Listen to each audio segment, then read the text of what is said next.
Good afternoon, good evening, and good morning for those of you who are joining us from Australia and New Zealand and other countries down under.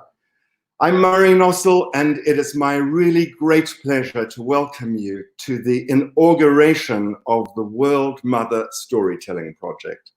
And this is World Mother Live, and it's the first time this is ever happening. And here we are in these times of social distancing and the legislation of social distancing, and we can start to believe that this can actually cause distance between us, cause distance in our relationships. But no, we have an amazing opportunity right now to actually even increase our intimacy. And what I'm going to share with you today is just how listening and storytelling can bring us into those intimate spaces with one another. Today, we're going to be meeting the most amazing mother, son, daughter, offspring pairs who are going to engage in listening and storytelling. We're going to go to Israel, Palestine. We're going to go to Crestone, Colorado. We're going to India. We're going to drop in to so many places to meet mothers and their children, because this is the World Mother Project. Now, you know, the Tibetan teachers have a saying, and they say that when you throw a ball to a dog, the dog keeps its eye on the right ball. But when you throw a ball to a lion, the lion keeps its gaze on you. So let me tell you what my lion's gaze is today.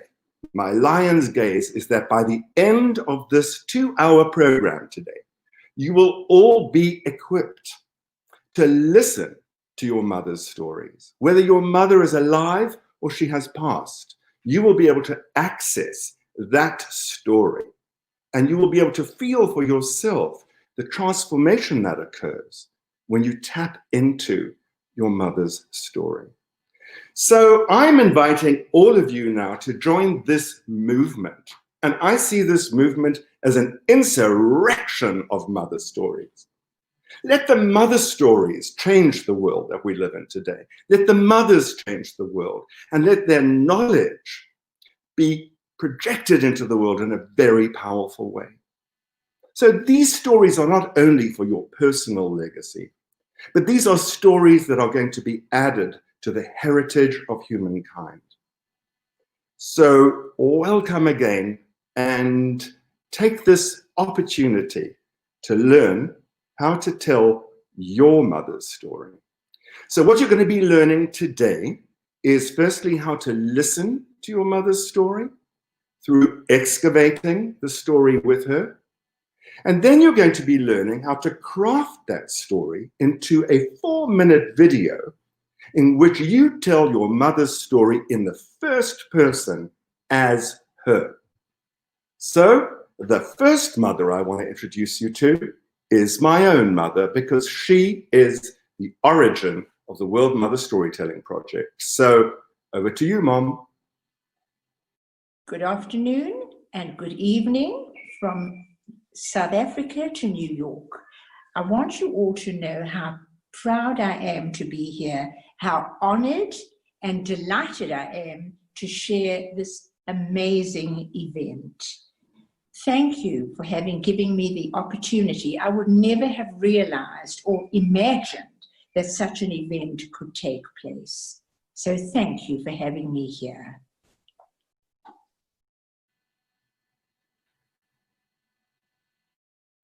So, Mom, as you know, you are the origin of the World Mother Storytelling Project, because it's your story that set the whole thing off for me and made me want to create something that would be a platform for children all over the world to learn how to listen to their mother stories and retell them.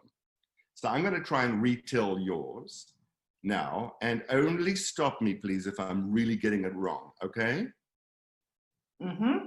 Okay, so here's the story from my perspective. David and I were sitting at our very favorite restaurant 2 blocks up from here in New York, waiting for the world's best chicken that's what they say, the world's best chicken to be served to us. And I just ordered a nice big vodka martini because I'd had a busy day. And as I sat down, I opened my old flip phone, because this was 2006. Flip phones were the thing then. And I saw 16 missed messages from Belinda. And I said, oh my God, my sister's phoning me from Boston. There are 16 missed messages. I'm telling you, something's going on with my parents. So I phoned Belinda in Boston, and she said, Murray, where have you been all day? I've been trying to get hold of you. And I said, well, you know, I just turned on my phone now. She said, well, listen, Mom and Dad have been carjacked in Joburg, and they've been held hostage for 3 hours. And I said to Belinda, are they okay? And she said, I don't know. So as you can imagine, I watched my clock until 1 o'clock in the morning, which was Joburg time, 7 a.m. And I called you.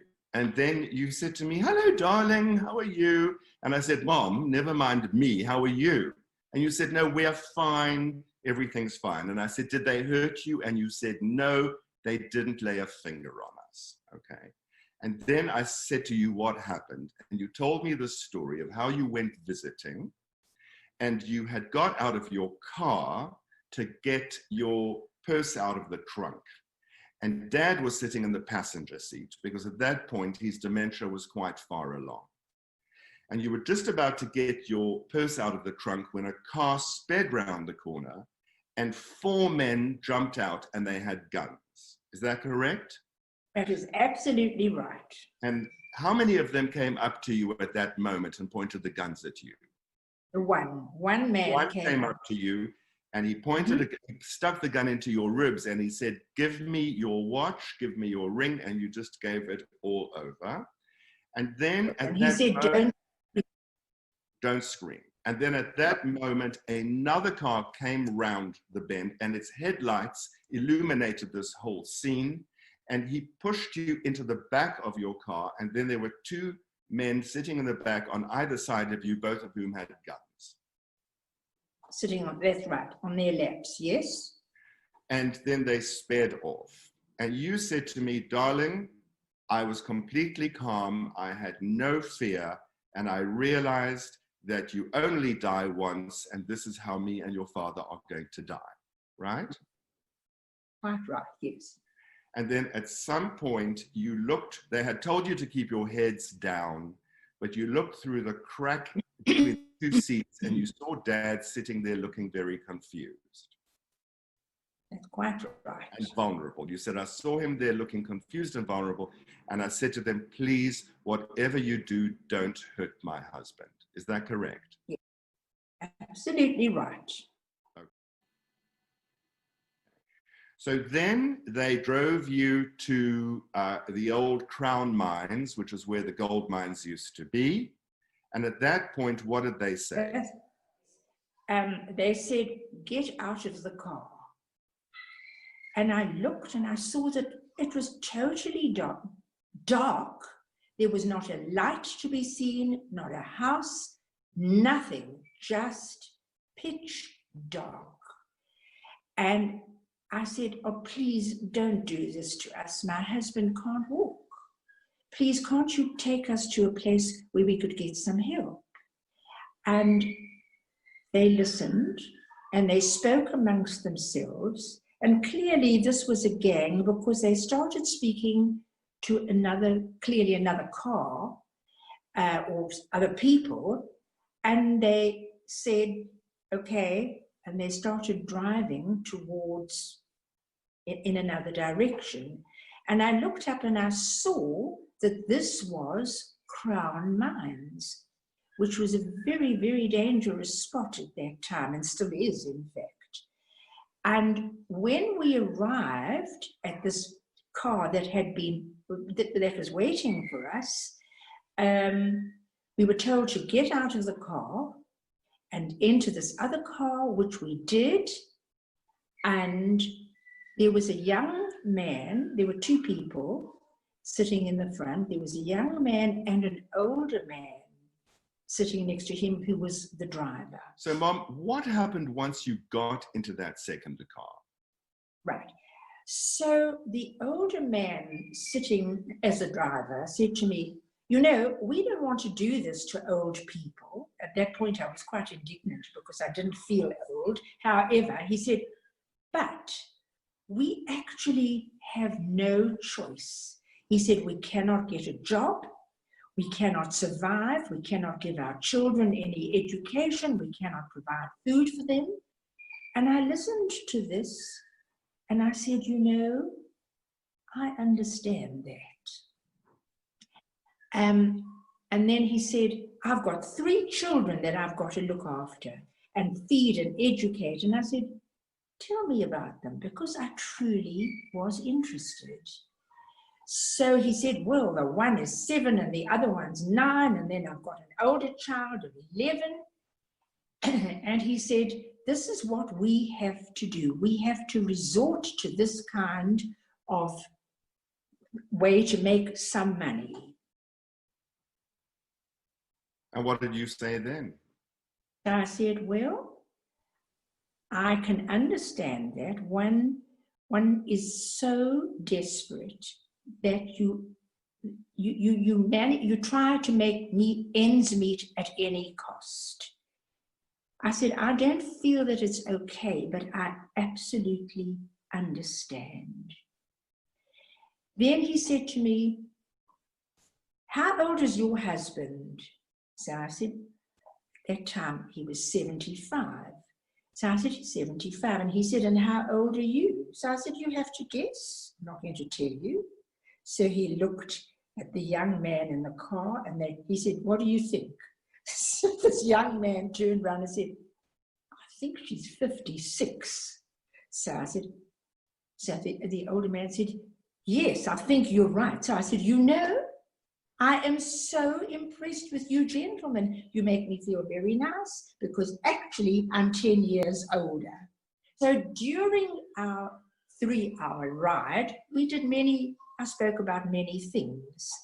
And he said to me, the older man driving, said, you know, you're going to be paid out for this car from your insurance. He said, I want to give you a spot of advice. Don't buy a big car. We don't like small cars. So your father piped up, and he had still a sense of humor. He said, well, maybe we should buy a horse and cart. And I found that very amusing and very touching and sad. I learned to be grateful and to remind myself every day what is important in life. My children, my family, my precious friends, my career, those are the important things in life. This is what I learned.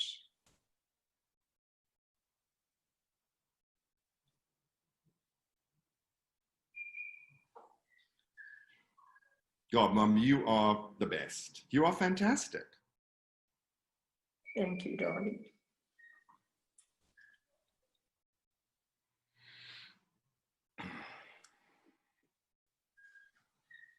So can I tell you what happened next? Please. Do you need a little moment to recover? I do.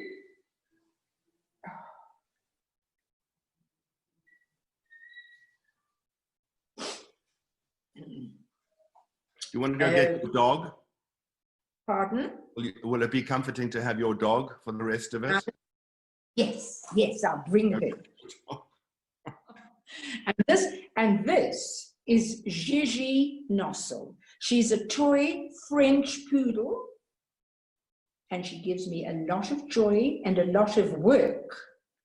Okay, Mom. So that's very nice that you've introduced your dog. So let me tell you what happened next. Yes, darling. People started saying to me, what an amazing mother I have. And I said, yeah, she is amazing. She's absolutely amazing. And they said to me, you know, it must have been absolutely great to have such a mother as that. And I said, well, you know, my mom was busy working for all my entire childhood. And she was either practicing for concerts or she was teaching. She was really very busy, you know, and I said I was essentially raised by a nanny, you know, whose name was actually the same as yours. Her name was Paulina, your name was Pauline. And so we called her Paula so we could differentiate. And so that's really what prompted me to come back to South Africa to spend all that time with you, because I sort of felt like I didn't know you that well. And in fact, the very first night that I was there, I had my camera on and we were sitting at the kitchen table and you looked at me and you said to me, darling, you don't really know me, do you? And I said, actually, Mom, no, I don't. So it was this most incredible thing, Mom, that this carjacking was the thing that caused me to go back to South Africa to spend this time. I mean, I had got such a shock to think that I could just as easily have received a call to say that your parents have been killed. So I also was overcome by a sense of gratitude, you know, that I had this chance now to go back to try and understand what people were seeing when I was telling them this story. And then I came back to Johannesburg, and I quite remember the first night that I was there. We were sitting at the kitchen table, and at some point you said to me, darling, you don't really know me, do you? And I said, no, Mom, I don't. And it was those weeks that I spent with you in Johannesburg, you know, listening to you, teaching your students and being with you and chatting until late at night. That's when I got to know you. And it was the most remarkable opportunity for me, not only to know you, but also to know myself, because obviously one's mother is the most important person to one, one's father and family, as you were saying. So that's what I want to make available through the World Mother Project. I want people to have this opportunity to get to know their mothers, not only for themselves, but for the whole world to know the incredible knowledge that mothers have just from being mothers. And in fact, the knowledge that you had that allowed you to survive in that car was extraordinary. Just the ability to connect with those people and to save your lives. So I want that mother knowledge to go out into the world. And that's what the World Mother Project is about. May I just mention one thing? You know, when I said I fully understood how they felt about doing what they did with carjacking, because I came from a home where I lost my father when I was 12 years old, and then my mother had to struggle to make ends meet, and I had a brother who was a Down syndrome. And it was a very difficult time in my life, and I understand how desperate one can feel. So what do you think made her so strong? You know, darling, isn't it in nature? I don't know. She didn't crumble. I don't know. What makes a person strong? Is it a sense of survival?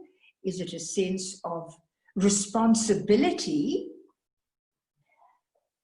I don't know, darling. I don't know how she felt.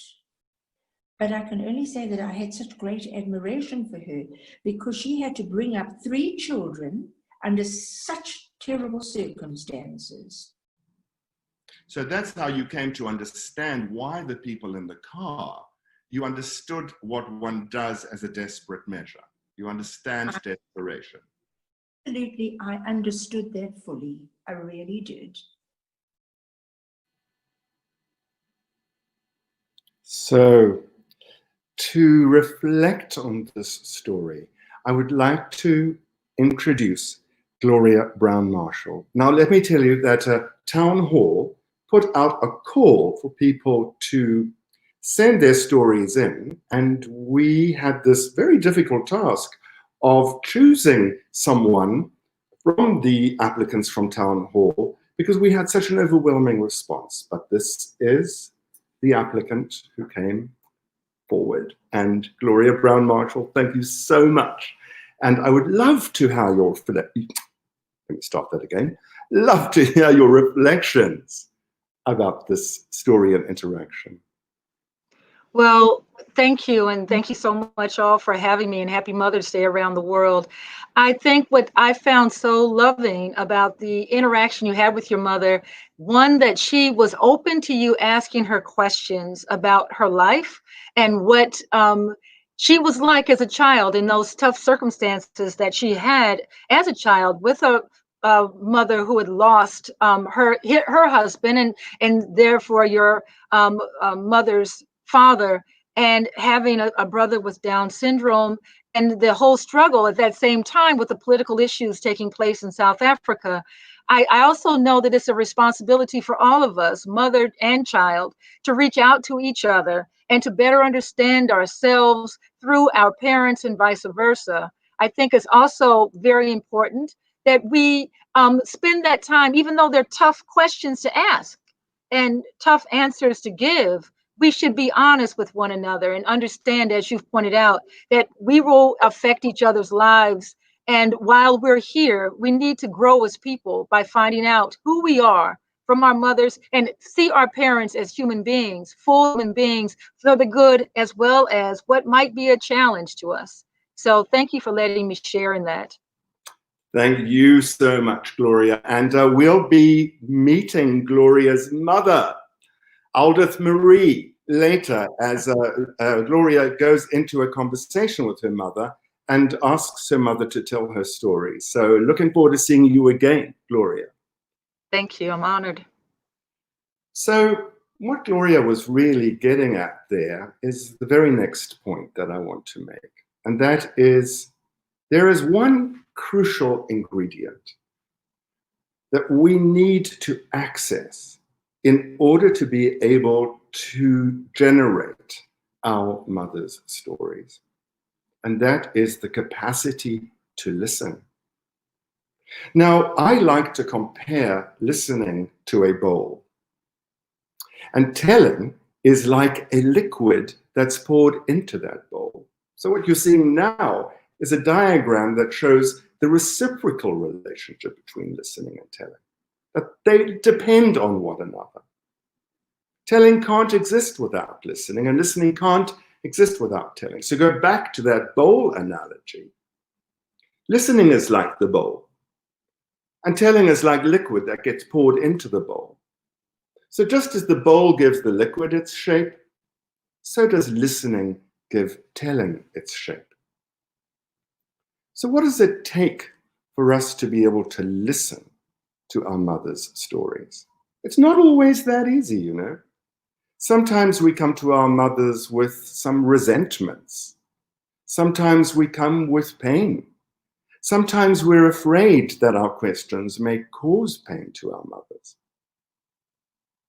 So what does it take to listen? And sometimes, incidentally, the obstacles to our ability to listen can be quite external, such as my mum's dog Gigi whining behind the door while I was trying to talk to my mom. So we must be able to listen. So what I'd like to do now is to invite you all to enter into a listening meditation with me, where we can all become aware of those things that enter into that bowl of listening when we engage with our mother's stories. So if you will, please close your eyes. Close your eyes and just take a nice deep breath. I'm actually going to do this for myself. Just take a breath and bring yourself into whatever space you're in right now, whatever physical space you're in.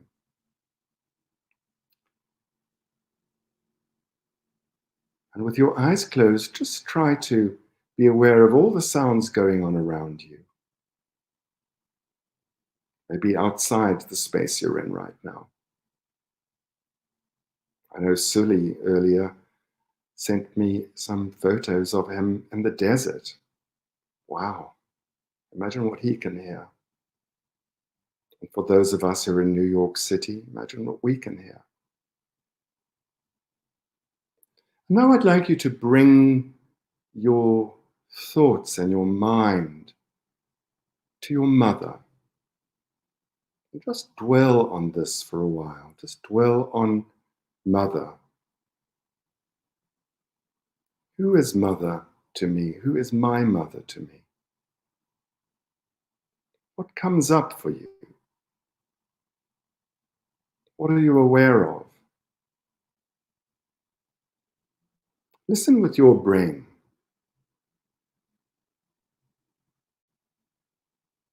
And now try and shift your listening to your heart.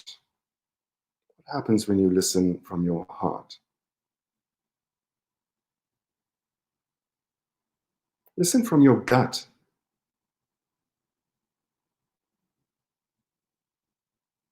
And finally, listen from your feet.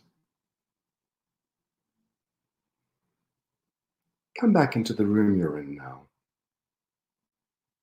And just observe a few moments of silence, in which you just see what occurs in that bowl of listening when you're thinking about your mother.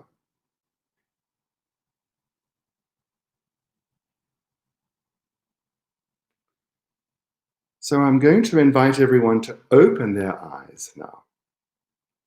And we're going to invite you, I'm going to invite you to start writing texts into the column on your right-hand side, I think it is, telling us, sharing with us what kinds of things occurred in your bowl of listening when you were going through that meditation.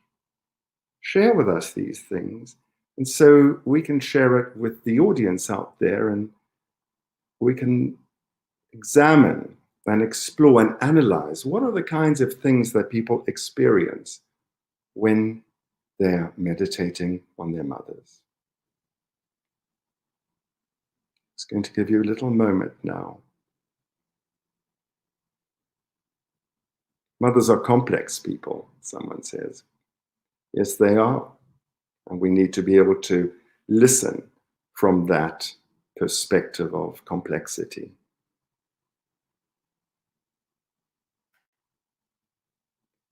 What other things are coming in? Okay. Peaceful silence, says one of our listeners today, Mary Kay. Someone says that the clock in the room is very loud. It can be a distraction, a reminder of time. Someone says they remember that their mothers were children once as well. Pain. Someone has pain in their listening when they think of their mother. Others have her hands. So yes, I'd like to invite my colleague who runs Narativ in London, Jane Nash, to join me now so we can talk about these obstacles to listening. Hi, Jane. Hi, Murray. Hi. Great to see you. Yeah, it's lovely to see you, and happy Mother's Day to everyone. I did that exercise too. I wasn't sure if I would do the exercise, and then you said you were going to do it, so I found myself closing my eyes. And when I was thinking about my mother died over 30 years ago. So I discovered this whole piece of emotion and longing, because I haven't been able to listen to her, you know, really just sit down and talk to her for a long time. And yet I could feel also kind of in my body connected to her, of course, because I'm made of the same stuff. So in just thinking about her, I was able to connect across time, and it wasn't difficult. It was sad, but it was sweet as well. So when you're thinking about your mom, there are many different emotions that come up. aren't there?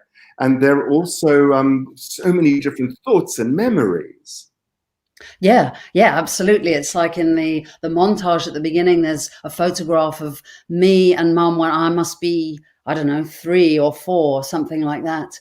But I can remember her in lots of different modes, like fierce Mum when I was being naughty, or, just loving me and willing me on when I was doing something. So yeah, it's like we have many different mothers. Many different mothers, and some I feel like I knew, and some I didn't know so much, but I can kind of have an idea of if I try and tune in, I guess. So many interesting reflections are coming through from those who are listening at the moment. And I'm seeing here that people have got this great admiration for their mothers, and that's in their listening, but there's also pain and mothers who were difficult personalities and people who had to deal with that.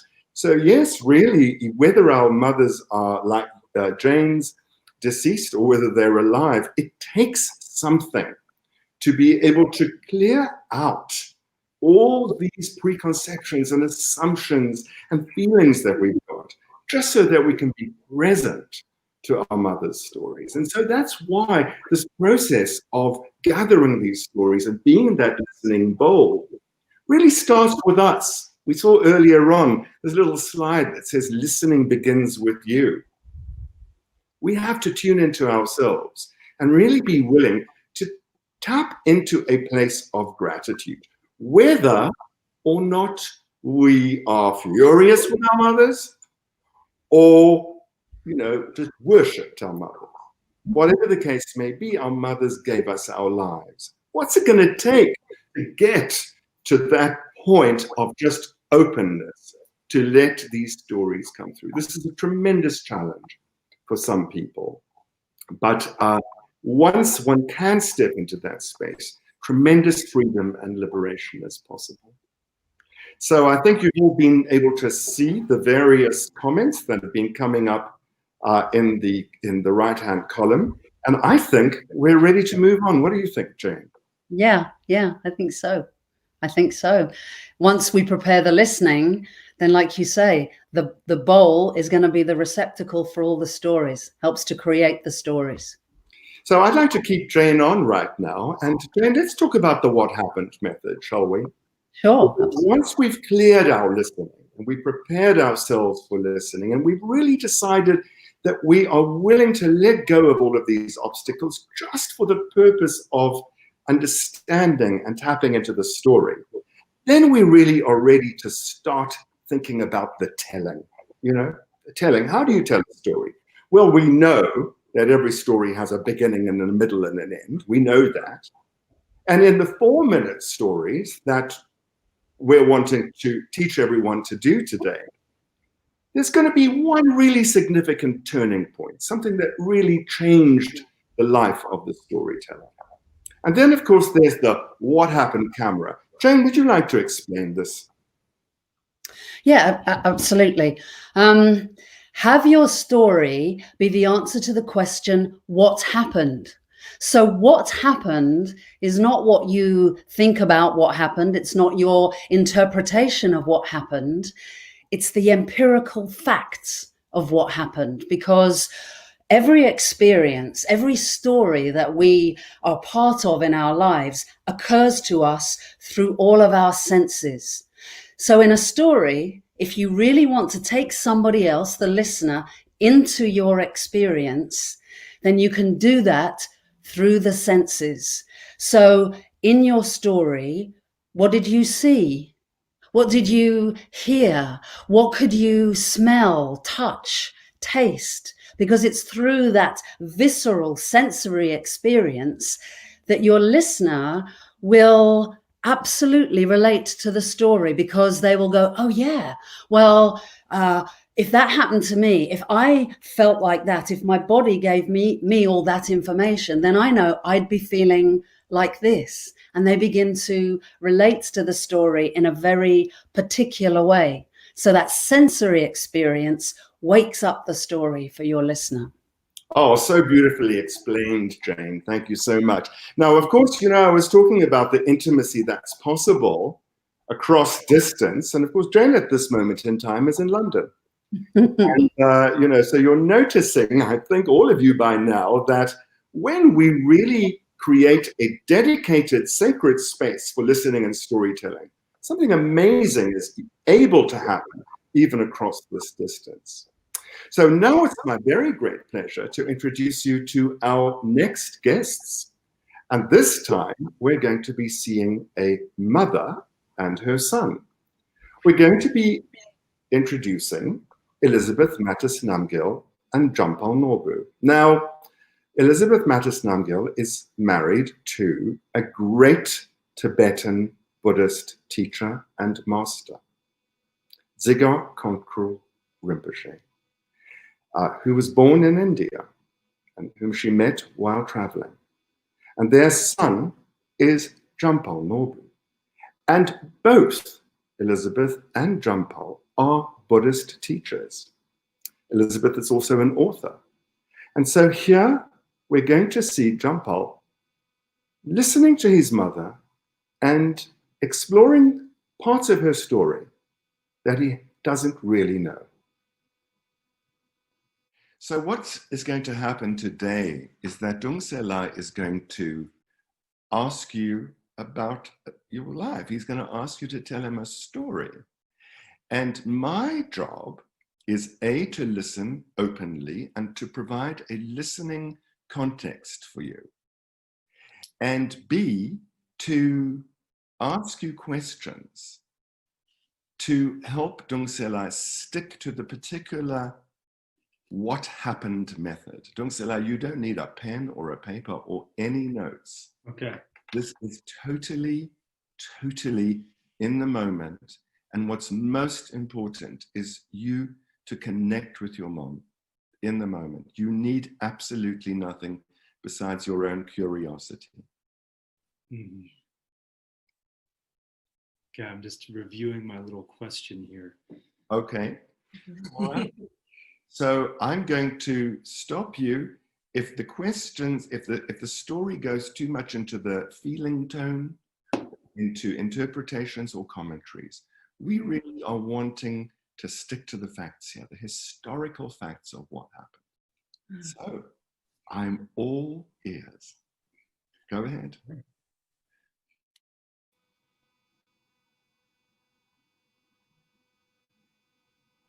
Well, Ma, Sa?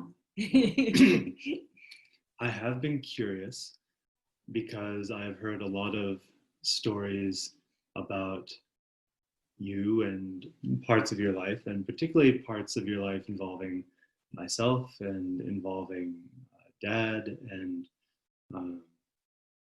kind of your road to being a spiritual practitioner and being involved in Tibetan Buddhism and so on. But what really interested me was what was the moment when you first felt like, or what were the conditions surrounding the time when you felt committed to a spiritual life? Maybe even before meeting my dad, meeting Dad, who is a spiritual teacher, but what were the conditions around being interested in that? What was in the environment? Where were you? How old were you? Because I feel it's not something you just, there is a moment, and I know that there was kind of a moment for me. And just for you as a person, I think you have your own moment which has been kind of tucked away. And what was going on in your life at that time?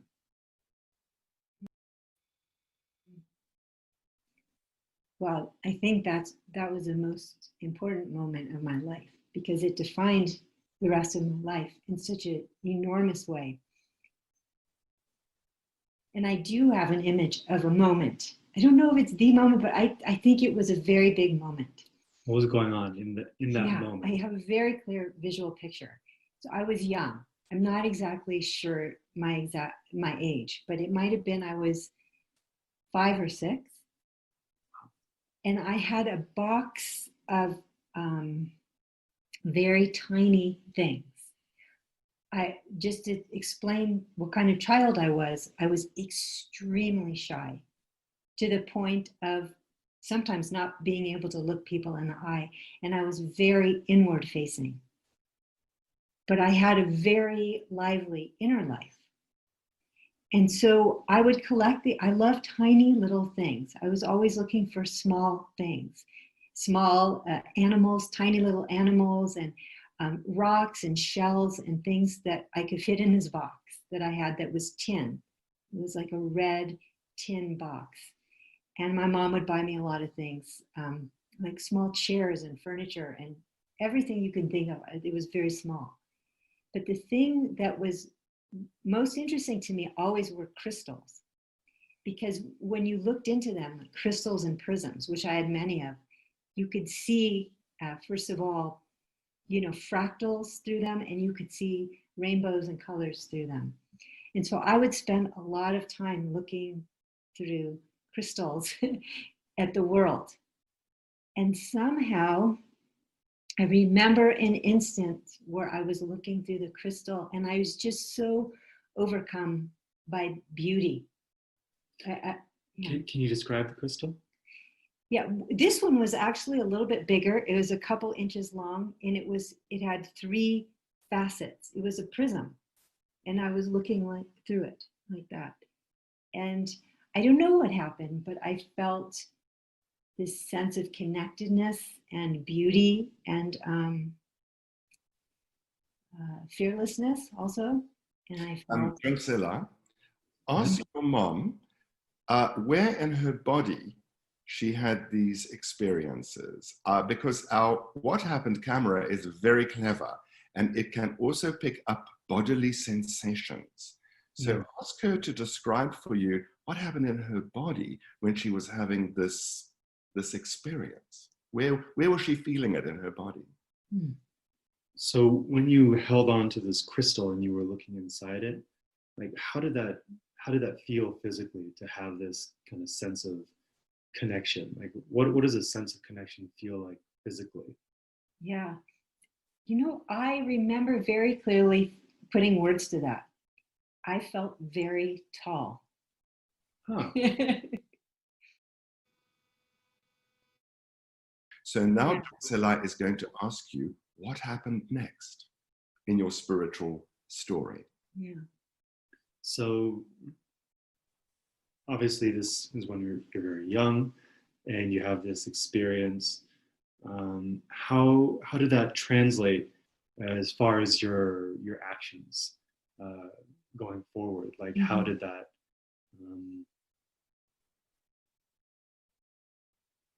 manifest in actions that you took later on, in like traveling and seeking out those experiences?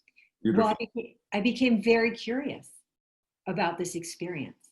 And I also became acutely aware of when I was not having this experience, like the kind of struggles that I had in my life and in my mind, my shyness or my discomforts or feelings of sadness or loneliness, the feelings that when I looked out into the world, I was very aware of the suffering I saw around me. So I had this. I'm going to stop you there. Okay. So, Drusilla, your mom is in the feeling description now. Okay. She's taken us into her inside world, and she's talking about her feelings and her experiences. We want to bring her back to things that a camera could see and a tape recorder could hear. So your only question that you need to ask her is, what happened next? What would we have? Take us to, because what your mom did so beautifully was she took us, the first thing she said was, I have a very clear image. And then she described the box and the little things. So what's the next image that takes us to the next step of the story? Yeah. Okay. So Well, if you can describe maybe using senses and like sights and sounds and actions that can be imagined in a more physical sense. What did you do after that? How did you how were you influenced, or how did that lead to the next part of your life? Well, I started to seek out in the world around me things that evoke that experience. Like crystals. Well, yeah, it sounds very trippy in a way, crystals, and in spirituality isn't really like that. Well, oh, here I go again. No, you're so take us to another image, just an image. Just jump to it with no explanation. Just jump to it. A church with a lot of candles lit in it. I used to walk around the corner to go into the church because I was attracted to that light. Was it in the neighborhood? It was around the block. We're in Bodhanath, which is near Kathmandu. It's in Nepal. And I'm sitting in my room, and the house that I live in, I'm in upstairs. I have it's made out of mud, basically. It's like clay brick and straw, and so it's quite it's crumbly. The walls are kind of crumbly. The windows actually have no glass, so it's just like open air. So it's almost like being outside, being in that room. How does it smell then? Boy, how do you describe this smell? It's because the air was a little bit humid. There's a slight bit of moldy smell. And it does smell a little bit like mud or dirt. Like if you hammer a nail in it, the walls just start to crumble apart. But if you like stuck your head out the window to see the stupa, what was that like? It was what was it like? Meaning, like, what did you smell? What did you see? What did you hear? So there's a lot of noise. A lot of noise. There are people begging. There are religious bells ringing because on the stupa there are bells. So they make people ring them as an offering. So they make a lot of sound. Many people are walking around, circumambulating the stupa, reciting mantras. So you hear this kind of mumbling of Om Mani Padme Hum, this kind of mumbling sound. There's a lot of dogs barking. Sometimes tourists come, so you hear many different languages. You see people doing kind things, and you see people doing a lot of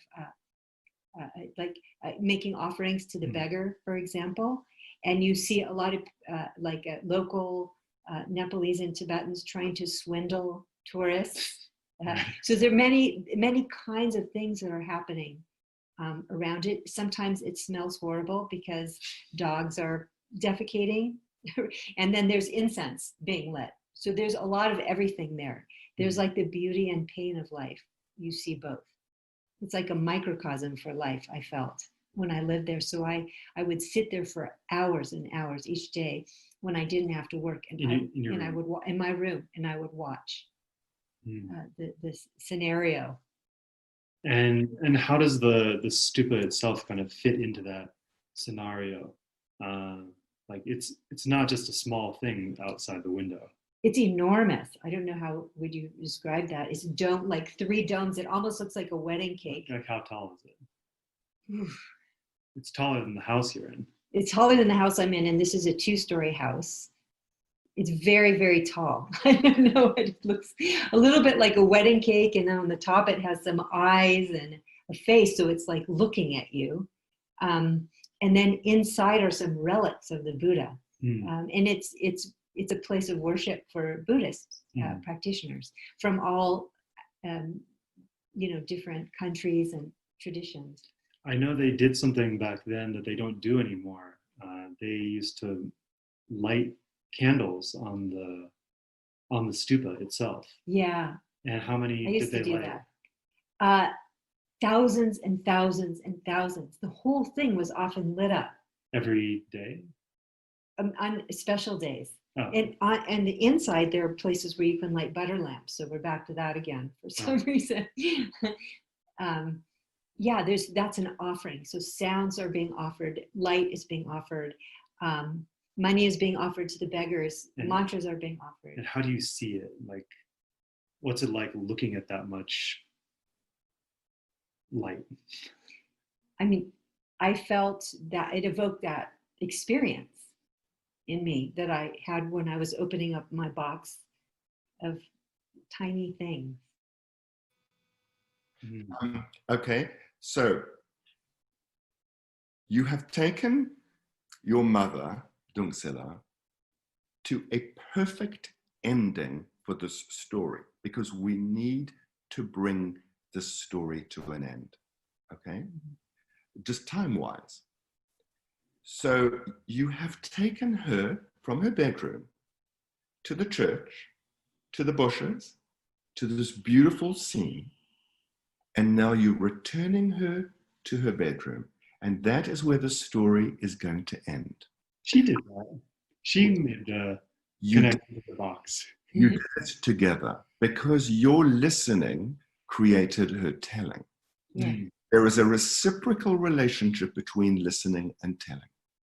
Listening is like a bowl, and telling is like a liquid that's poured into the bowl. So just as the bowl gives the liquid its shape, so the listening gives the telling its shape. And you asked your mom to tell you about this whole experience. What was it like looking at that whole experience? And you essentially brought her back to the prism. So you want her to drop us back into this room right now in an exquisite visual close-up. Please.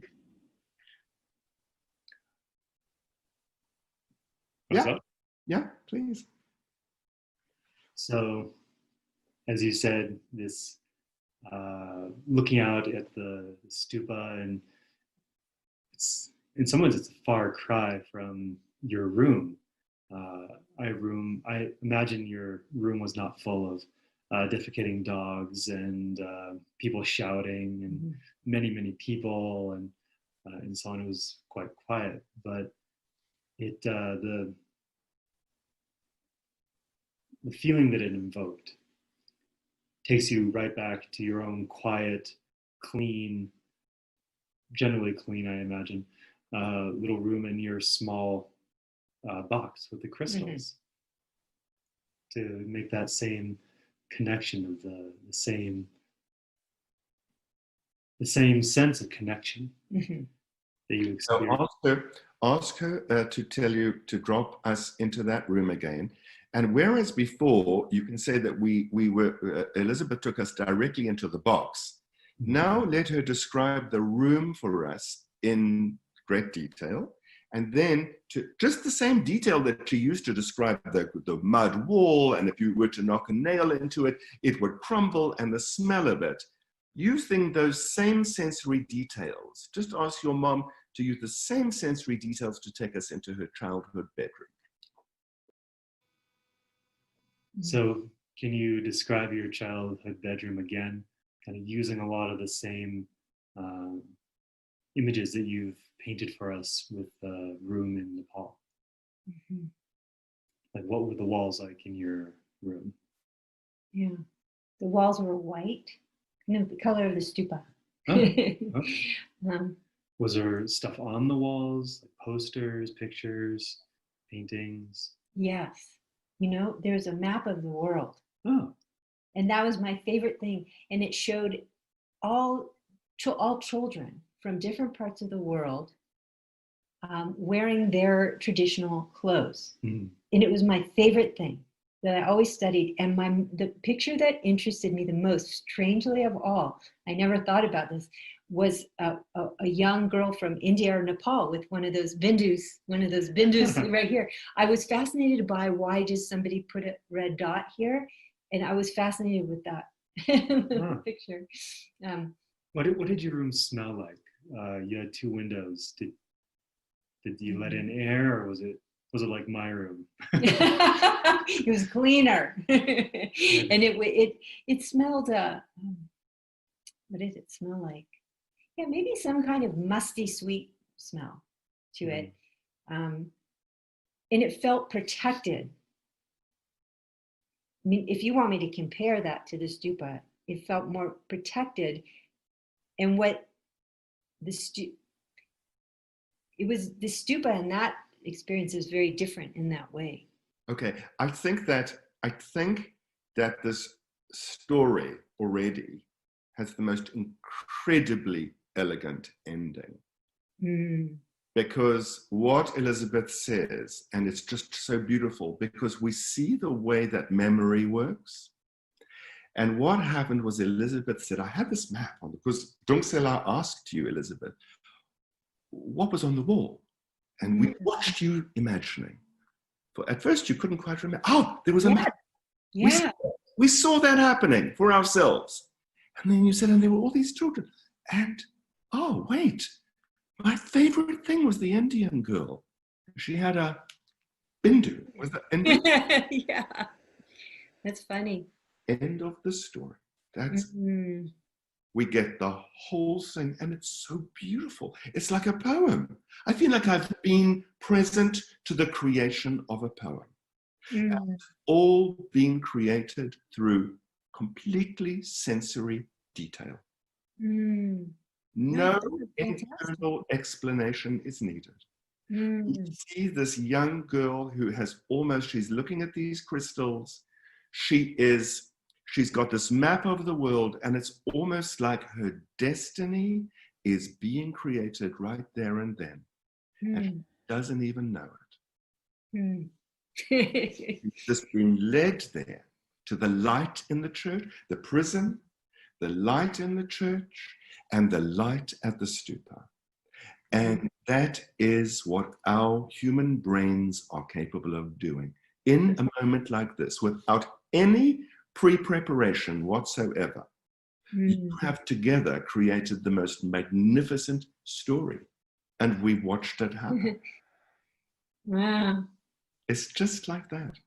That's so cool, Marie. That was really amazing.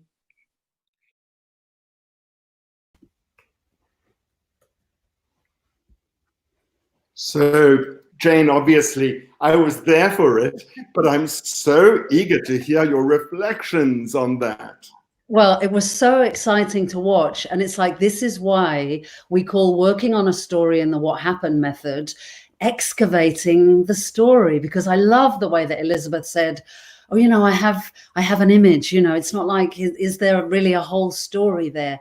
But just gradually from this little red box and shells, that Dunsela was able to just take her into the whole story. And by going into one sense, remembering something that she saw or heard, you know, the sounds of the drone of people praying or chanting, how one sense memory can then begin to open up other sense memories. So then you get a sense of smell as well. And then, you remember something else that you saw or something else that you heard. So the story gets built up through the layers of memory. You know, I noticed that people were saying on the comment things like, it's great to hear a story told in this way with that sensory detail, because usually I tell stories through feelings. And I think that can be a default way of us telling stories, because of course we kind of want to say, oh, this amazing thing happened to me, or this awful thing happened to me. But the paradox is, if I just say something amazing happened, well, that just becomes another piece of data, because my amazing is going to be different to yours. Whereas if I say, oh, I'm somewhere where people are giving offerings to beggars, some people are trying to swindle tourists, you know, I can smell bad smells from the dogs and the this and the that, then suddenly I'm inside that experience with Elizabeth. You know, she doesn't need to say it was amazing, because it's like, I know it. I'm in there with her. Yes. You know, memory is an act of imagination. You know, the moment you start to excavate one memory, you're actually unlocking all the other memories that are stored in your body. You know, these memories are embodied. They're in us, and we just have to gain access to them. And this is why listening is such an incredible gift, because when you do have someone who's listening to you, and you have that curiosity and that openness and the real desire to listen to the story and the willingness to go down into those little microscopic details, that's what allows the story to happen. And no detail is irrelevant. Any of these visual or sensory details give us access to that bodily memory. And I just love to see the surprise that Elizabeth had in her own story. It's like, wow. And Dunsela was surprised. And when she said the Indian little girl with a bindu, I don't know if anyone saw me, but my jaw just dropped. It was like, no, this is like the poetry of everyday life. Okay, thank you, Jane. And I think we should go to our next pair. And we are now going to be dropping into Israel, Palestine. And I really don't know what I can say to introduce our next couple. I met Suleiman Khatib when I was seeing a film about him and his organization, which was made by the filmmaker called Steve Apcon. And the film is called Disturbing the Peace. And it tells of how Suli was a young boy who used violence as a way of expressing his passion and his desire to create a different world for himself. And he was incarcerated for a decade. And when he came out, he found another way to create the world as he saw it. And hence this organization, Combatants for Peace, in which Palestinian and Israeli soldiers laid down their weapons and tried to find other ways of connecting. Suli has been compared to some of the great leaders of our time. Mandela, Martin Luther King, he's been nominated for a Nobel Prize. And it's my very great honor to introduce you to Suli Khatib and his mother, Sarah Khatib. Suleiman and his brother used to go to school. The daughter stayed with me in the house. And I want to tell you a funny story about the harvest. We had a batch of land in a place called Al-Aqabat. Close to Farah Fountain. It's a natural spring near Anata. نروح نحصد. أخذتهم معي أولاد ثلاث. إسلام وحسين. During the harvest, I took the three of them, Ayed, Sliman, and Hussein. يروحوا يحصدوا معي. To بس help me مشان with the وين harvest. لا صغير بيحصدوا يحصدوا. Just to my company because they were too young to do harvest anyways. أخذتهم معي قلت لهم يما والله أنا تعبت بدي أروح تحت هالصفا أنام لي شوية وأكون أحصد خليتهم بيلعبوا حوالي. I told them I want to take a nap under a rock because I am tired and I kept them playing near me. حكيت ولادي يا خالتي غسان معانا كداحة على أساس نسوي شاي في الخلا. So I had a lighter with me to light a small fire to make tea while we are working. بدي أسوي شاي نشرب أنا وياهم. أبوهم بيشتري لي خالته. To make tea to drink with them when we are doing the harvest. أبوهم والله جاهد في معيشتهم وسوالهم. أروح يوم إني أروح أحصد أخذ هالأولاد معي يجي بدل من الشغل والله يلحقنا. Their father used to work as a laborer, so when he finished work, he will follow us to the harvest. أخذ الكداحة الأولاد مني وأنا نايم. They took the lighter from me while I was sleeping. شافوني وين حطيت الكداحة. They saw where I hid the lighter and they took it. راحوا أخذ الكداحة سرك عني وولع النار بدل ما راحوا يساعدوني ولا يونسوني وانا تعبانه حط راسي وانام. راحوا منهم دايرين النار عندي وانا احصد في الكمحات. ليش ما اروح احط راسي وانام 10 دقائق وانهم بفزروا فيا. يما هي هم النار صغار الثلاث روسية عملنا هذول So they took the lighter. They took the lighter and ignited a fire with the harvest. And instead of resting and sleeping, they woke me up in a hurry, telling me that the fire caught the harvest. And instead of helping me, they made more problems for me. Well, I think we have a surprise guest right now, all the way from Palestine. Where is he? I want to see him. Sully, hi!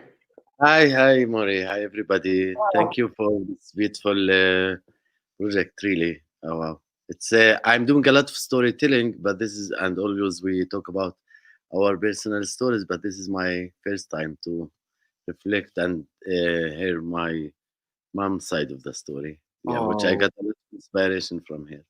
Thank you. Thank you, Sully. Could you just tell us where you are right now? What's the place? Yeah, so I'm in Ramallah in West Bank, and my mom and my family in a village called Hizma around Jerusalem, 10 minutes from Jerusalem. Amazing. So we're talking about Israel/Palestine, and you're right there. And Sully, I want to ask you, what was it like for your mother to tell her story to you? Yeah, so firstly, like you're politically correct, because we always have problem what to name this place. Yeah, usually like my mom and a lot of her generation is really just give no limitation of giving, and she's not used to talk about herself or her pain or her. She's not like used to complain. She just naturally like giving, like a Mother Earth, very connected to the ground, like ancestor culture, kind of like our ancestor, our indigenous culture here. And she's from the last generation. We got a lot of inspiration from her. And did she tell you what it was like for her to tell her story to you on this project when we recorded it the other day? Yeah. So you know, my mom, like many Palestinian moms in this case, which is a bit different. Of course, mom is mom everywhere, but there is a feeling of they never got heard from the outside world, especially from the West. So, like in her conscious, I could tell how she was speaking, like she want to show, you know, the best of Palestinian mom of, you know, like patient, like strong, and also, of course, emotional as mom. In the same time, like the whole trauma is there, the history is there, the current conflict is there, and the seeking for like more understanding from the world towards us is there. I can tell between her words. Yeah. Oh, wonderful. And such a great honor for us to give a space to your mom to tell her story. And really, that's what the World Mother Storytelling Project is all about. It's a space for children all over the world of all ages to learn how to listen to and tell their mother's stories. It's not confined to any one space, any one gender, any one social class or religion. It's really something for the world. Thank you so much for being with us, Sully. And so now what we're going to see is Sully, having listened to his mother's story, and she told quite a lot more than you saw in that interview, Sully has now constructed all of that into a 4-minute story in which he speaks in his mother's voice as Sarah Khatib. So let's go to Sarah Khatib right now, as spoken by Sully. Hello, marhaba. My name is Sarah Khatib. I am from a village northeast of Jerusalem called Hizma. My family, my ancestors have been living here since ever I remember as indigenous community. I'm 78 years old, and I used to work also since my childhood. My family teach me how to do olive harvest and cut the weed in the seasonal food also, and to work in the land.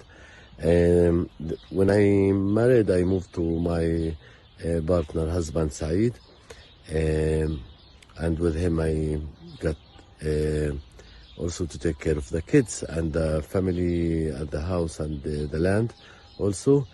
My older child was in jail, and then my other child, Sulaiman, the second son of mine, was jailed when he was 14 and 5 months. And it was very harsh for me, very hard, like when I saw the army coming late at night and they took him from his bed. Yeah, and he spent 10 years and 5 months in jail, and I used to go visit him. Sometimes also it was not possible to visit him. This was very hard time for me, and my happiest moment actually when he was released from jail. As a mother, as a human, I am conflicted between my kids being ready to sacrifice their souls and life and their duty to struggle for the cause of Palestine and the freedom. And the other side, I'm a mom, so I don't want my kids, like any other mom, to get harmed or harm anybody or to go to jail, of course. I am teaching my kids actually to, what we say in our tradition, do good and throw it in the sea. It will come back to you, the positive energy. I learned this from the land and from the tradition that we have, the thousands of culture that we have. I have a lot of stories I can share about my personal life. I never been in school, so I learn in life. I lived all my life in this village, and I feel grounded and strong, and also I feel very fortunate also with my kids, both the boys and the girls.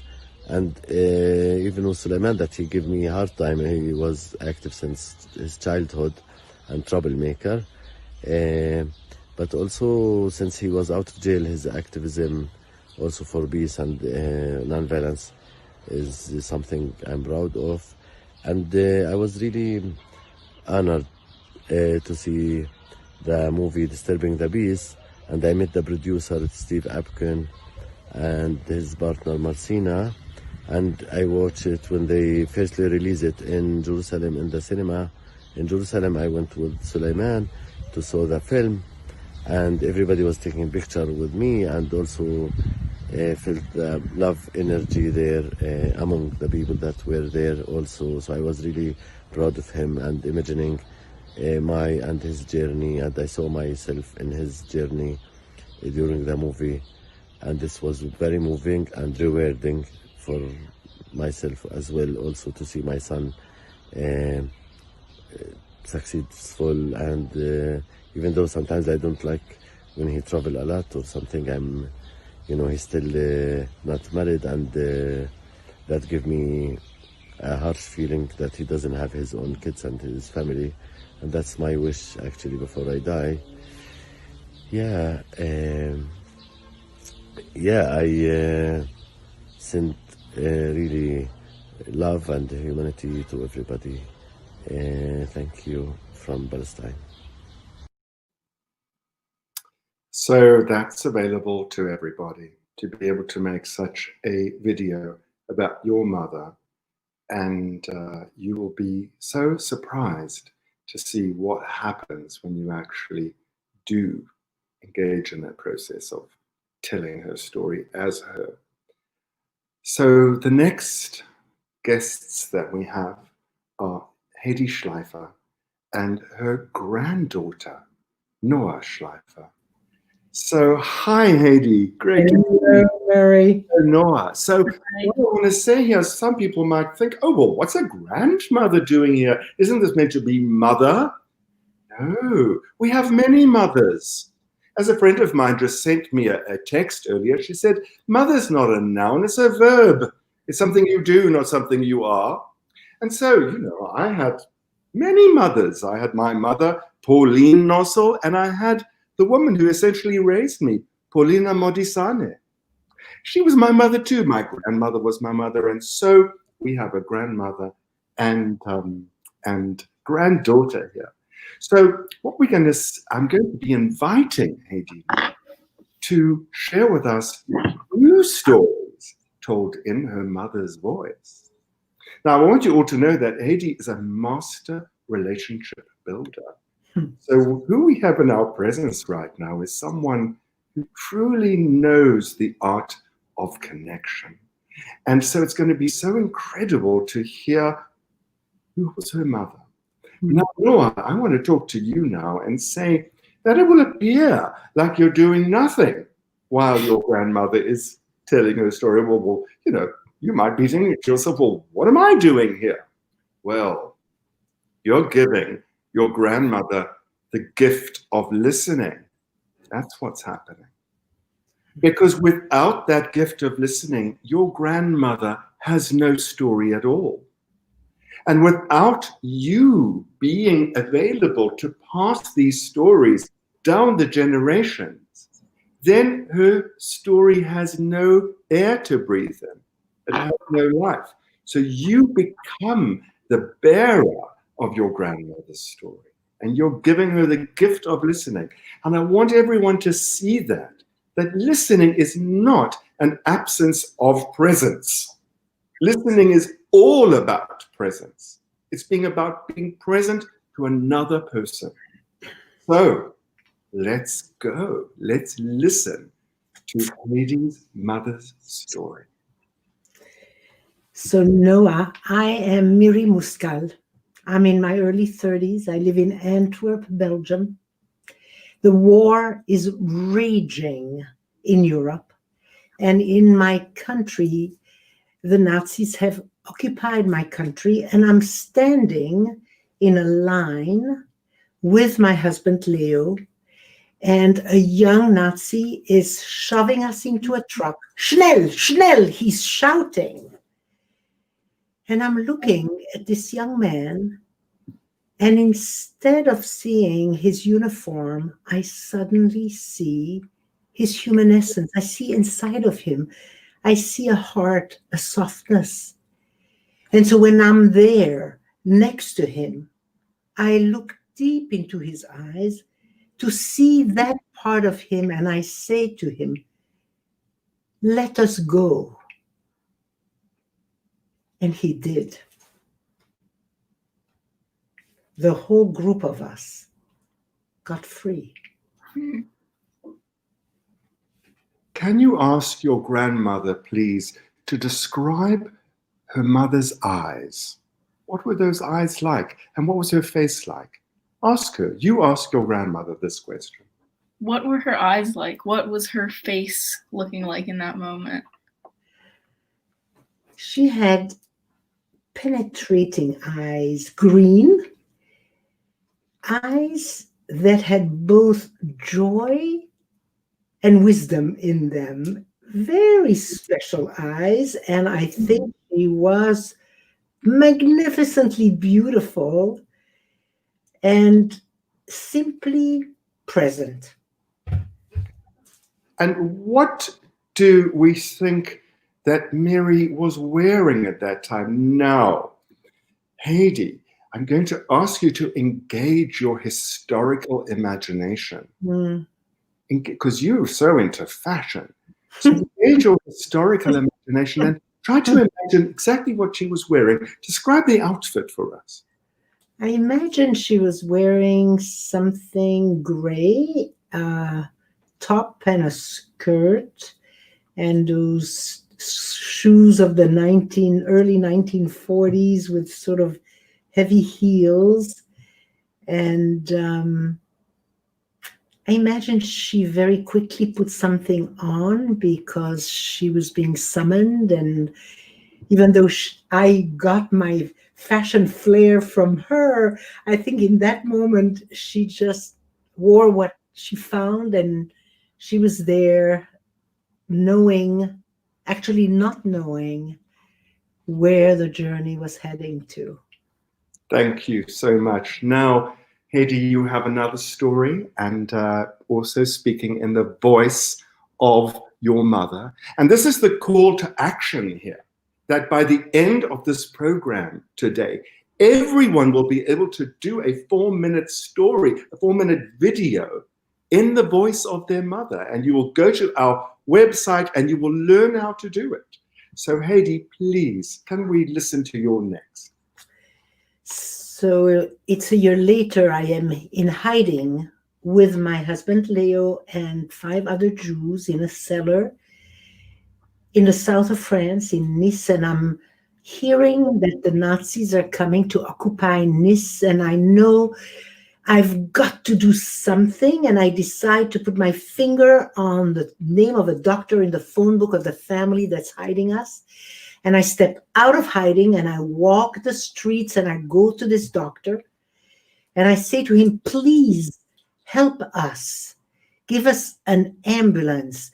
Sign that my husband is gravely ill and he needs to be taken to the next city, Cannes, and give us a driver and nurses' uniforms and a stretcher, please. And I could see the doctor was a good man, but what he said was, I would love to help you, but I can't. I've signed an oath called the Hippocratic Oath, and I will not lie about a patient, and your husband isn't ill. And so I looked at him and I said, you know, you're right. My husband isn't ill. Humanity is ill. And if you don't sign this certificate, then 7 people, me included, will die of the illness of humanity. And the doctor gave us the ambulance and the uniforms and the driver, and we went to the next city. And when the war was over, I wrote him a Christmas letter. I said, you know, we're back. We survived. We have a baby, a little girl. She's named Heidi. Thank you for our life. And he wrote back. And he said, after I gave you the ambulance, I saved many people's lives in the most creative ways. And I want to thank you for my bigger life. Wow. Noah, Mm-hmm. let's have some reflections from you now. I mean, I think these stories, I mean, I've heard them before, but every time you hear them, it's very like, it's so inspirational because I think it's those small moments. It makes me understand that really life is about smaller moments. Like when I hear my grandmother tell these stories, it helps me understand how it's not about going through all these big experiences, small moments. Those can be really life-changing and actually change the way you perceive the world and perceive the rest of your life. So I think that's what's really what I've been able to take away from hearing these stories. I like that, Noah, about the small moments. It's true. They contain all of life, these small moments of connection. And you know, it's so interesting because sometimes people think that if they talk in general terms and say something like, my life was so difficult, they think that that's them telling their story. But in fact, it's not a story to say my life is difficult. It's really just a commentary about, or a generalization about your life. But if we want people really to connect to our stories, it's those specifics, because our brains are hardwired for that, right? When you talk about your specifics and about what your mother wore, then I think about what my mother wore. That's the way it works. Well, if you just say your mother was elegant, well, I could say my mother was elegant too, but there's nothing really there. So, Heidi, may I ask you, what has it been like for you to tell the story to Noah and also to occupy your mother and talk in her voice?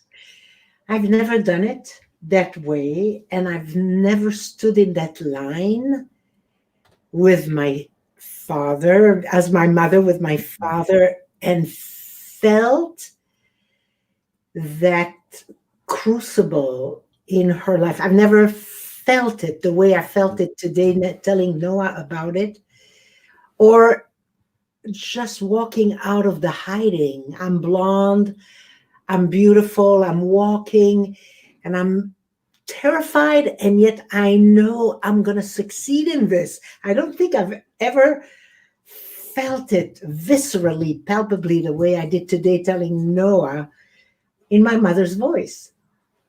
Wow. Thank you so much, Heidi and Noah, for sharing your relationship with us and for being here with us.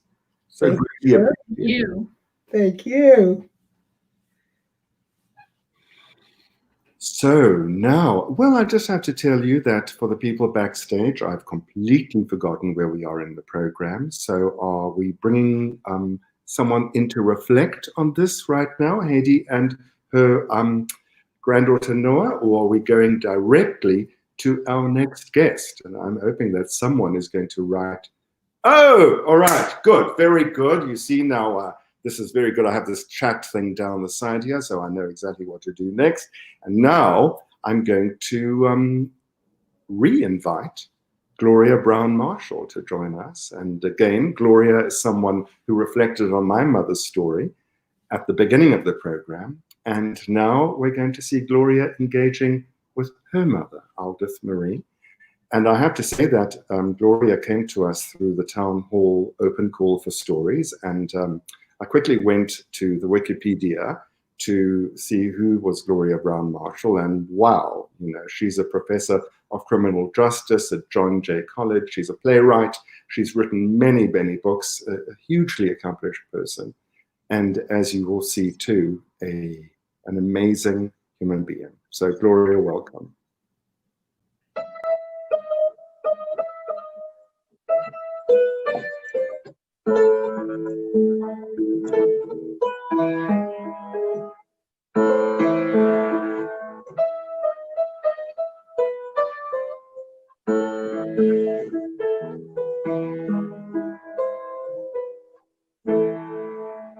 Oh.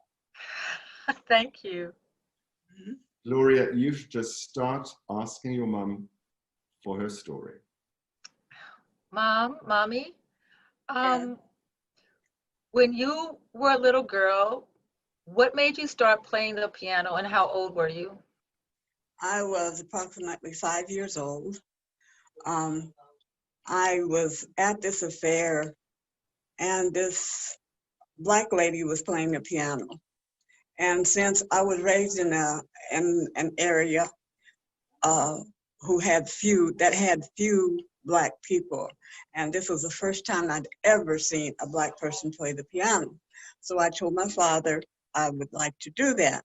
And so he took me seriously, took me down to the store, and I picked out my piano. And I started playing at that time. What did that piano look like? What did that piano look like? Tell us about the piano. It was an older, of the pianos, a high back or upright. It was an upright piano. And it looked so big to me, you know, so I'm thinking, do I really want to do this? I didn't master it. That's not the way I thought. This is a big thing to do. And my father told me, he said, oh, you're the only Black person that plays the piano. And so you do it well. And at that point, I would practice sometimes 2 or 3 hours a day because I wanted to be the best. So where were you living then? I was living in a small town in central Kansas. My father had been a teacher in a Black school, not far, in a town with not very many Black people there either. But he had been a school teacher. When the Black schools closed, they didn't have enough people, and people were moving. He moved down to my town, Lorna, Kansas, and he was a farmer at that point. And so when you're the piano playing, yeah. So when you're playing a piano on the farm, who was there for you to listen? My father. my father loved me playing the piano, and his favorite song was Claire de Lune. He loved Claire de Lune. And when he came home and when he came to home and he would listen to me playing, he had a favorite big chair. We called it the big chair. And he would sit there and he would just listen because he loved it. I didn't realize how much he loved it, but he did. He was proud of his little girl.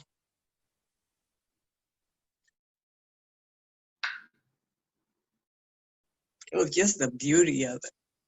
Just, it almost makes you, while you're playing, it almost makes you cry, make you feel like you're crying. Now, some of the masters I don't like, I don't prefer, but like Claire de Lune, I like Debussy, and Rachmaninoff, I like him. But Mozart isn't one of my favorites. So let's find out, Gloria, what happened? And I'm very curious to find out, maybe you could go down this line of inquiry. How did your mum know about Carnegie Hall, and what happened after this? You know, how did her piano career progress? Let's find out what happened next. So when you're on the farm, who taught you how to play? Who was there to be your teacher? There was an older white lady that decided to take me as her student, and I would get a lesson from her every week. And being on the farm, would you remember her name? Her name was Miss Nelson. And how did you know Miss Nelson? I don't remember. I don't remember. Do you think your father might have known her and asked her to come? I don't know. I don't remember. Actually, I don't. Truthfully, I don't. So let's go to what happened. Now, we've heard here, it wasn't the same. It wasn't the same. I'm so curious to find out, how was it different? What was different about it once you moved?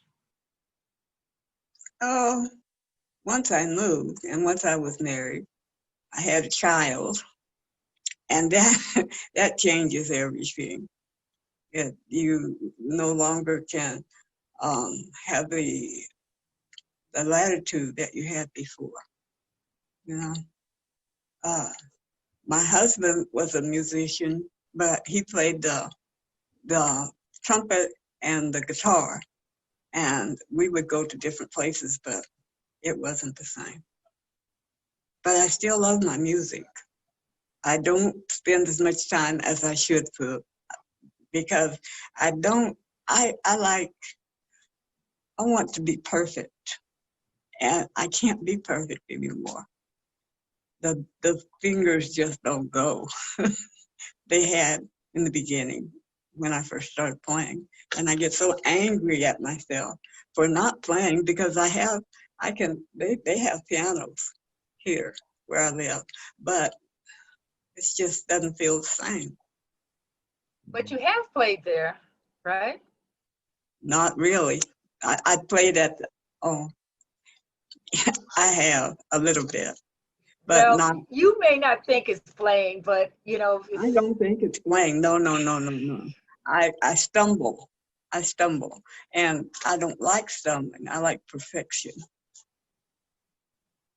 Didn't know that, did you?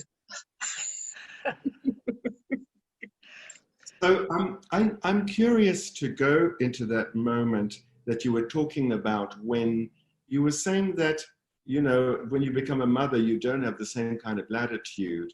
So what was that like? You know, you had this little baby, and then needless to say, or I'm assuming, was your piano there with you? Was the piano in the house where you had the baby?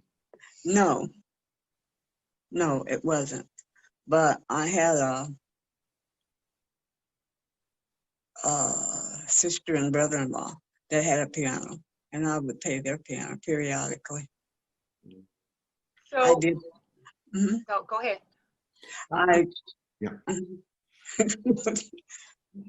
Oh, I would play at the church, but very rarely. But it wasn't the same. I couldn't just go play my piano for hours, no, because How I did that had. make you? So how did that make you feel when you couldn't do that? I felt sad.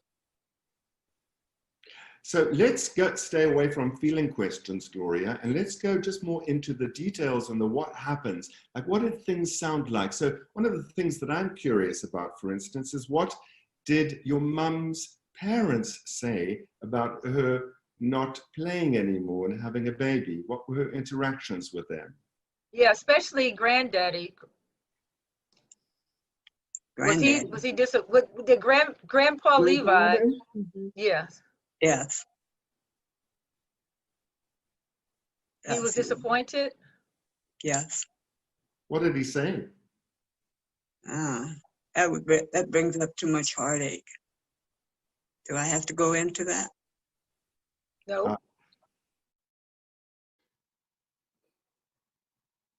Okay. Wow. The refusal to tell a story. The entitlement that every single person has to say, no, I don't want to tell this story.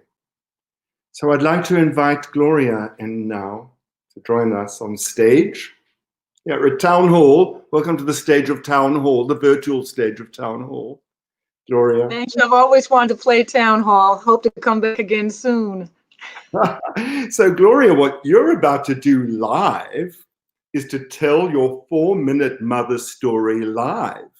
Really well done for getting to this point. And of course, everybody is going to be able to learn how to do this. They can go to our website, worldmotherstorytellingproject.org, and we will teach you how to do what Gloria is doing now.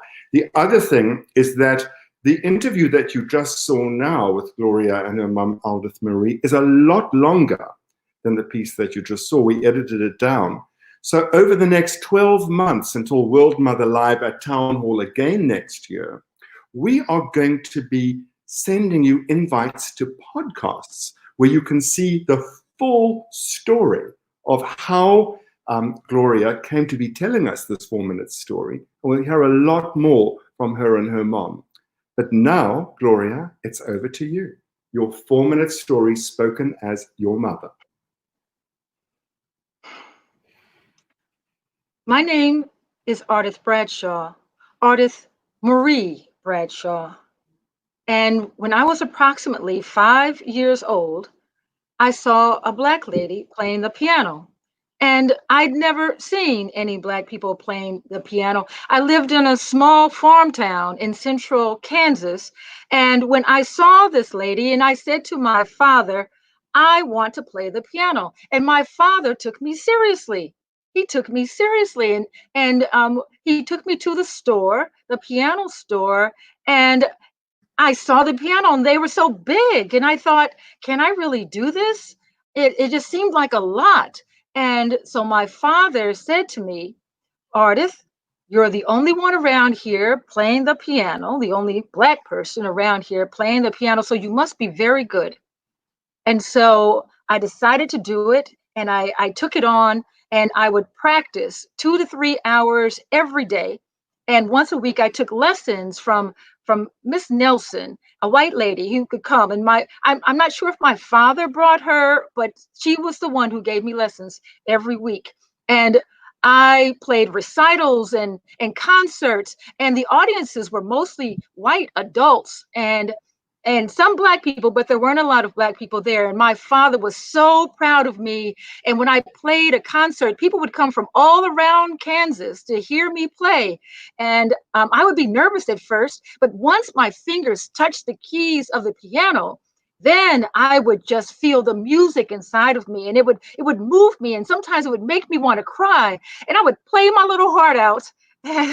And there were times when, when I would play it in the evenings and my father would come home from work, my father used to be a teacher at the black school and for the black kids during segregation. And when that school closed, because there weren't a lot of black people in the neighborhood and in the community, and so he became a farmer. And at the nighttime, he would come home and sit in his big chair, and we called it the big chair. And I would play for him, and he would sit back with his eyes closed and listen to me play. He loved to hear me play. Now, my mother liked my music too, but my father loved to hear me play. He was so proud of me. And in high school, we would go travel all around, even to Topeka, and I would do all these concerts in the select group. And when I went to visit my sister in Colorado, and I was visiting her there, and I met a man, and I decided when I went home that I wanted to get married. And I told my parents I wanted to get married, and they said, no, of course. And they said no, and I ran away. And I ran off to Colorado, and my sister brought me back, and I became very rebellious. And finally, I decided I was going to get married. And when we got married, I had a baby, and everything changed. It wasn't the same. In Colorado, there weren't a lot of opportunities, even though my husband played the guitar and the trumpet, but we didn't have a lot of opportunities there. And my sister had a piano, but with a baby, everything changes. Everything changed, and it wasn't the same. And when I told my father, we had talked about, I wanted to play Carnegie Hall. And now I'm telling my father that I have a baby and I'm married. And when I told him, it was so painful. I don't want to talk about it. It was a heartbreak. My daughter said, I don't have to talk about it. I don't want to talk about it. But my children are all successful. And if I could talk to my 5-year-old girl, the one inside of me, that 5-year-old girl, all the way back then, I would tell her, you can do it. And I would say to my children, all of them, you can do it. And my daughter, Gloria, is a university professor, and she writes books, and she does all of these things, travels around the world, and she writes stage plays. And I would say, you can do it. You can do it. Thank you so much, Gloria. Well done. How beautiful. And to do that live and in this moment. What courage that took, and what confidence. And thank you. Thank you for presencing your mom for us. Now, of course, I'd like everyone to know that Ardith Marie, Ardith, am I saying it wrong?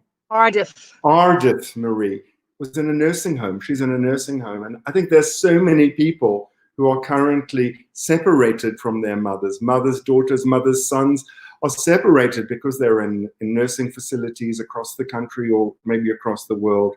So once again, just to see the kind of intimacy that's possible through listening and storytelling and the reciprocal relationship. Thank you, Gloria, and I look forward to presenting you later in the year as Town Hall will present more mothers. So, thank you. Let's go now to our last 4-minute videos. The first person I want to introduce you to is a remarkable young woman, a young student from Bronx High School for Science, where, with a great partnership of a teacher by the name of Diane Steiker, we shared the World Mother Storytelling method with 10 high school students. And here's one of them, Felicia Chen, to share a story about her mother in her mother's voice. My name is Felicia, and this is the story of my mother, Ying. The window was caked with snow. It felt like ice. But I was underneath the covers with both of my children. My daughter was holding this cardboard book on her lap, reading to me, but I couldn't understand English, so I just nodded along to everything she said. My baby son was clinging to me, fast asleep, his drool soaking into the back of my shirt. When I was pregnant with Daniel, his father was elsewhere, working. He called it working, I call it cheating on your pregnant wife. I put down my baby boy. My daughter asked me where I was going. I didn't respond. I stood up and walked out the door. Outside, there was this big white walk-in closet. I slid it open so hard it shook. Then I proceeded to rip out every single piece of his clothing. After I was done, I stood there panting and sweating, staring at the pile of clothing on the floor. My daughter could see me from the open door. She came out and asked me what I was doing. She tried to touch me, but I backed away. I told her to go back inside. And then I called her father. I told him, take all your things and take the kids. Over the next 2 days, I packed their clothing. When the suitcase was too full, I stuffed it into a plastic box. And then the big day came. I saw him roll into the driveway, so I hoisted all their belongings to the front door. Felicia asked me, where am I going? I told her, you're going with Daddy. I didn't tell her where. I was holding my son too. When I tried to hand him over to his father, he wouldn't let go. He was screaming and bawling, but eventually he was in his father's arms. I watched as he lifted the children into the car. I shut the blinds and I walked away. That week I locked myself in my room. I was in an empty bed crying. I didn't eat or drink, I just slept and I cried. When I wasn't doing that, I started the car and picked direction and drove. I didn't stop to look at the scenery. I was exhausted, my hands hurt from gripping the steering wheel so tightly. My parents called me when I was in the car. They called me so many times, I had to listen to the phone ring over and over and over and over, the same ringtone drilling into my ears a dozen times. When I finally went home, my mother's eyes were red and puffy. She told me to call my children. I eventually did. My daughter picked up. She told me she was at Daddy's house. It wasn't a house, it was an apartment shared with an old Korean couple. I hung up before she could hear me cry. Sometimes at night, I would think my son was there and I would roll over and try to touch him. He wasn't there.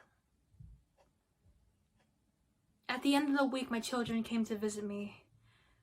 I didn't leave my room. It felt as if my body was glued to the bed. I could hear my daughter's voice. Hearing her voice was not dissimilar to hearing the phone ring over and over and over in the car. My mother pleaded with me to come out, but I didn't. She was practically ramming the door. It shook so hard. At the end of the week, I called him. I dialed his number and I told him, I want my babies back. Wow, Felicia, what an incredible job you did. And let me just tell you, Felicia made that on her mobile phone in horizontal mode. And that's what you're all going to be able to do by the time you're finished watching today and by the time you've gone to our website and learned how to do this for yourself. 2 days ago, I phoned my friend Carla Primeles in Mexico City. And I said, Carla, World Mother Live is happening virtually in 2 days' time. And I need you to come on to tell your story. Because the moment Carla told me this story, I knew it had to be part of this program. So here she is with Maria Luisa in Mexico City, recorded yesterday. Ma, please tell me, how did you become my mother? Well, I was your grandmother, and I lost my daughter, my only daughter, your mother. She died in a plane crash with her husband, with your father. So we were going to the airport because they were coming to fetch you. We were in Panama in those days. And my husband was the ambassador in Panama. And so you came to our house, and we told your parents, we won't send the children home. You have to come to fetch them, because we wanted them to come to, we wanted to see them. So we went to the airport because we were arriving, and your brother, my husband, your father, your grandfather, and myself, and the plane never arrived. The plane crashed, and 200 people were dead in that accident. We were desolate when we were told, and the children were so happy, wanted to see their parents that were coming in that plane. Well,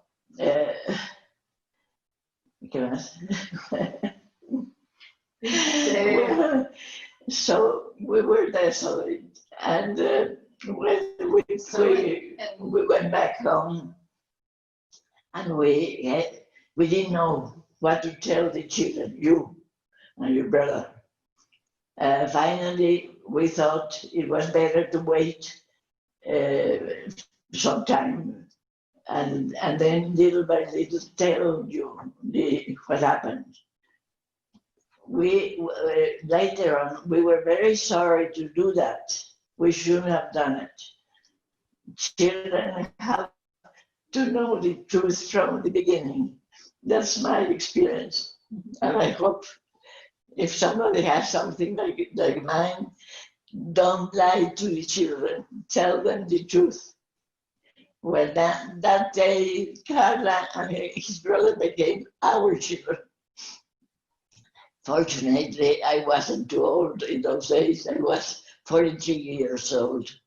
So I became a mother again. That's how.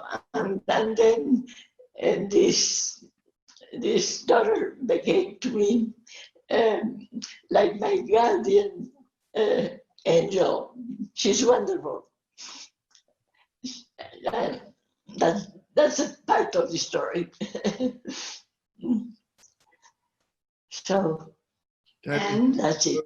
Now she's turning 102, right? You will be 102 years old. I will be 102, and Carla has two wonderful children, and well, they're my grandchildren, not my grandchildren, my grandchildren, and they're wonderful. I'm very happy now. Very happy. You see why I really wanted that? Wow, what a story, what a story. And again, the strength of mothers and the knowledge that mothers have about how to survive when we think of Maria Luisa's resilience and what it took for her to get over the death of her own child and then to be able to raise these children. Just extraordinary resilience. Our final story, we've been to Israel, Palestine, we've been to the UK, we've been to Mexico City, we've been up into the mountains of Colorado, we've been to Washington, DC, and now we're finally going to India. And it's my great pleasure to welcome Monsoon Bissell, who will be telling us the story of her mother, Bim Bissell, in Bim's voice. Welcome, Monsoon. It was August 1957. A very hot Indian summer. He came bounding up the stairs in a seersucker suit, penny loafers and a crew cut. A handsome Yankee, walking through the door, thrust out his hand and said, "Hi, I'm John." I was slight, 5'3", 100 pounds, a long black plait, a simple sari. My boss had told me, "We have this American coming. He's a consultant with the Ford Foundation, helping us make products in rural India more viable for export. He won't last in India more than 3 months, but we have to give him an office." I vacated my office. 3 months went by. John and I became friends. He came to me one day and said, "I don't understand, Bim. I keep asking these women out. I'm a nice guy, just to have coffee, and they always say no." I looked at him patiently and said, "John, they're not going to come out for coffee with you alone. If you like one of them, make a group. Ask them out. Will you come out for dinner with me, he asked. No, I will not. What if I had it at home and called somebody else? I agreed. He invited a couple known to both of us. I arrived at his home for dinner. The couple had decided to cancel. I spoke to John about this and said, that's not acceptable. If they had cancelled, you should have let me know. Would you not have come, he said. I would not have come. I felt sorry for this young, enthusiastic, thoughtful, energetic American. I brought him home many a time to have meals with my parents. My sisters liked him a lot. Once, we get a phone call in the middle of the night that John was chasing a young Indian girl at a hotel around the swimming pool. They had jumped over the wall. He didn't see the diving board, went crashing into it and split his head open, blood everywhere. My father was called, took him to the hospital, and helped him get better. This young man continued to fall in love with India and started sending me a red rose and a note every single morning for 5 years, confessing his love for me. He was a member of our family, but my mother said, oh, you can't marry an American. They always divorce their wives. I, at the time, had just separated from my first husband, a marriage that had left me at best weary and in quite a lot of pain. John understood this. He was very fun-loving, took us on trips, enjoyed our company. We enjoyed each other's company. I still didn't agree. His mother, very close to him, who was sitting in Canton, Connecticut, arrived in India one day and asked me out to lunch. She said, Bim, I know my son and he really loves you. So now, either fish or cut bait. I went fishing. This year, John and I would have celebrated our 57th wedding anniversary. He never left India, and he was the love of my life.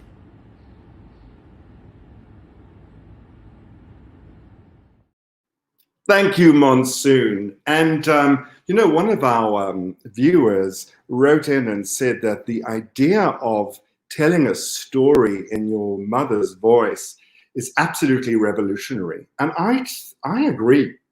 I think that it's such an incredible access to empathy to be able to really put yourself directly into your mother's shoes and to inhabit her voice. So please go to worldmotherstorytellingproject.org so you can sign up for news and updates and instructions for making your own 4-minute videos and sending them in to us. Because next year, we have World Mother Live at the centenary of the Town Hall of New York City, who have so generously presented this event today with such short notice, because none of us knew how things were going to transpire during the time of lockdown and coronavirus. So thank you so much to Town Hall, to Papa, and to Jeff for really making this the most incredible, smooth event. And thank you to my colleagues at Narativ, Jerome, Sasha, Beth, for everything that you've done to make this happen. Thank you, Narativ, for your sponsorship. And Sam Moss, well, I just couldn't have done this without you. So thank you. Sam is my partner in World Mother Storytelling Project. So please, I urge you, listen to your mother's stories. For those of you whose mothers are deceased, I will teach you online how to excavate those stories and tell them. And we'll be sharing that on our forthcoming podcast series. Let's have an insurrection of mother stories. You want to know what you can do to change this world? Put your mother's story into the world. That can really change things. Let's have the mothers sharing their knowledge. So go to worldmotherstorytelling.org and sign up on our Facebook page and spread the word. Help us start and continue and grow this movement. Thank you so much for being here with us today. It's been such a pleasure to be with you all.